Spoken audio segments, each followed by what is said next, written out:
आज का पहला पाठ न्यायकर्ताओं का ग्रंथ अध्याय 9 पद संख्याएं 6 से 15। तुम राजा का शासन चाहते हो, किंतु प्रभु ही तुम्हारा राजा है। सिक्किम और बेत मिलो के सब नागरिक सिक्किम के बतूल वृक्ष के पास एकत्र हो गए और उन्होंने अबीमेलेक को राजा घोषित किया। जब जोताम को इसकी सूचना मिली तो वह जाकर गरिज़मीम पर्वत के शिखर पर खड़ा हो गया। उसने ऊंचे स्वर से लोगों को संबोधित करते हुए कहा, सिक्किम के नागरिकों, मेरी बात सुनो, जिससे प्रभु तुम लोगों की बात सुने। वृक्ष किसी दिन अपने राजा का अभिषेक करने निकले। वे जैतून के पेड़ से बोले, आप हमारे राजा बन जाइए। किंतु जैतून वृक्ष के ने उन्हें यह उत्तर दिया, यह क्या? मैं वृक्षों पर राज्य करने के लिए अपना यह तेल क्यों छोड़ दूं, जिसके द्वारा देवताओं और मनुष्यों का सम्मान किया जाता है? तब वृक्ष अंजीर के पेड़ से बोले, आप हमारे राजा बन जाइए। किंतु अंजीर वृक्ष ने उन्हें यह उत्तर दिया, यह क्या? मैं वृक्षों पर राज्य करने के लिए अपने बढ़िया मधुर फल क्यों छोड़ दूं? इसके बाद वृक्ष अंगूर के पेड़ से बोले, आप हमारे राजा बन जाइए। और अंगूर के पेड़ ने उन्हें यह उत्तर दिया, यह क्या? मैं वृक्षों पर राज्य करने के लिए अपना यह रस क्यों छोड़ दूं, जो देवताओं और मनुष्यों को आनंदित करता है। तब सब वृक्ष कांटीले झाड़ के से बोले, आप हमारे राजा बन जाइए। कांटीले झाड़ ने वृक्षों को यह उत्तर दिया, यदि तुम लोग सचमुच अपने राजा के रूप में मेरा अभिषेक करना चाहते हो तो मेरी छाया की शरण लेने आओ, नहीं तो कांटीले झाड़ में से आग निकलेगी और लेबानोन के देवदार वृक्षों को भी भस्म कर देगी। यह प्रभु की वाणी है।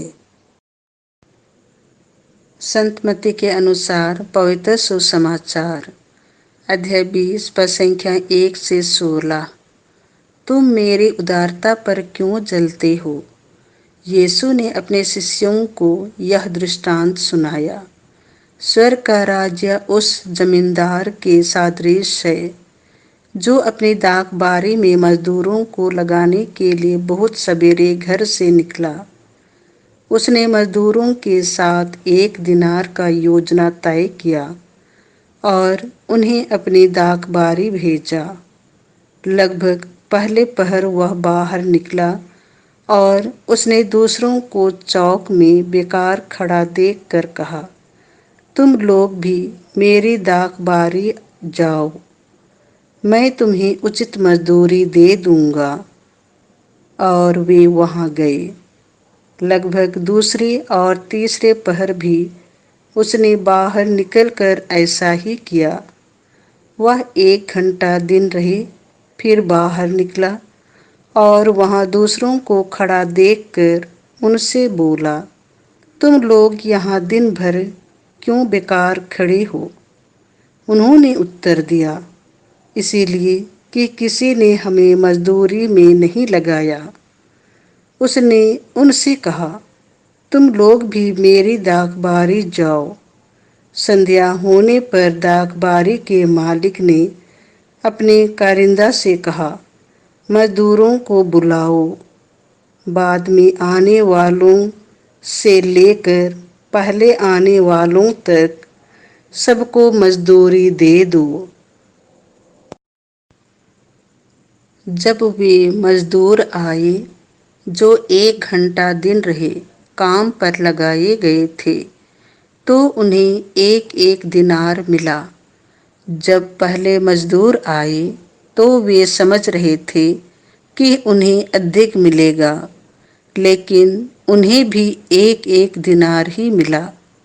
उसे पाकर वे जमींदार के विरुद्ध भुनभुनाने लगे और बोले, इन पिछले मजदूरों ने केवल घंटे भर काम किया, तब भी आपने इन्हें हमारे बराबर बना दिया, जो दिन भर कठोर परिश्रम करते और धूप सहते रहे। उसने उनमें से एक को यह कहकर उत्तर दिया, भाई, मैं तुम्हारे साथ अन्याय नहीं कर रहा हूँ। क्या तुमने मेरे साथ एक दिनार नहीं तय किया था? अपनी मजदूरी ले लो और चले जाओ। मैं इस पिछले मजदूर को भी तुम्हारे जितना देना चाहता हूँ। क्या मैं अपनी इच्छा के अनुसार अपनी संपत्ति का उपयोग नहीं कर सकता? तुम मेरी उदारता पर क्यों जलते हो? इस प्रकार जो पिछले हैं अगले हो जाएंगे और जो अगले हैं पिछले हो जाएंगे। यह प्रभु का सुसमाचार है।